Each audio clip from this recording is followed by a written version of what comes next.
கந்தசஷ்டியினுடைய 4வது நாள்ல திருச்செந்தூர்ல இருந்து உங்கள் அனைவரையும் சந்திக்கிறதுல மிகவும் மகிழ்ச்சி அடைகிறேன்.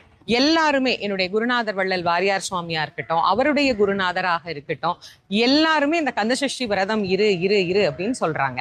கந்தசஷ்டி விரதம் இருப்பதனால் நமக்கு இவ்வளவு நன்மைகள் கிடைக்கிறது, அது எப்படி, ஏன் அப்படின்னு ஒரு சிலருக்கு கேள்வி இருக்கும். கந்த புராணத்தை கொஞ்சம் சுருக்கமா நாம சிந்தனை செய்யலாம். சூரபதுமன், சிங்கமுகன், தாரகாசுரன் கடுமையான தவம் செய்தார்கள். ஒழுக்கத்தோடு கடுமையான தவம் செய்த காரணத்தினால சிவபெருமான் அவர்களுக்கு வரங்களை வாரி வாரி வழங்கினார். ஆனால் அவர்கள் அதை முறையாக பயன்படுத்தாமல் தேவர்களை சிறை வைத்த குற்றத்தினால முருகப்பெருமான் அவதாரம் பண்ணி அவர்களை சூர சம்ஹாரம் செய்து காட்டியது கந்தபுராணத்தின் சாரம்.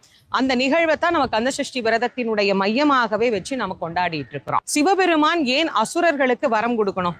வரமே கொடுக்காம இருந்திருந்தா இந்த சம்பவம் எதுவுமே நிகழாமலே இருந்திருக்குமே. சூரபதுமன் மட்டுமல்ல, பல அரக்கர்களுக்கும் அசுரர்களுக்கும் இறைவன் வரம் கொடுத்துடுறார். அப்படி ஏன் வரம் கொடுக்கணும் அப்படின்னு யோசிச்சோம்னா ஒரே ஒரு காரணம் தான். ஒழுக்கத்தோடு ஒருவர் தவம் செய்து விட்டால் அந்த தவத்திற்கு உண்டான பலனை இல்லை என்று சொல்லி மறுக்க இறைவனால் கூட முடியாதாமா.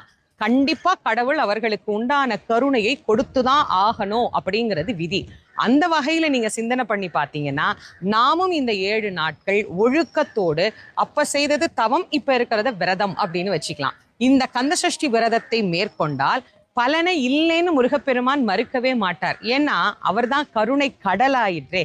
நீங்க திருச்செந்தூர்ல பாருங்க, எழுதியே போட்டிருக்கிறாங்க, கருணை கடலே கந்தா போற்றி அப்படின்னு. கருணையின் கடலாக விளங்கக்கூடிய முருகப்பெருமான் நாம் கேட்கிற வரத்தை வாரி வாரி வழங்கக்கூடிய வள்ளலாகவே நமக்கு விளங்குகிறார். அதனால இந்த கந்தசஷ்டி விரதத்தை நம்பிக்கையோடு இருங்க. நீங்க எதை நினைச்சு இருக்கிறீங்களோ அது நிச்சயமாக நடக்கும்.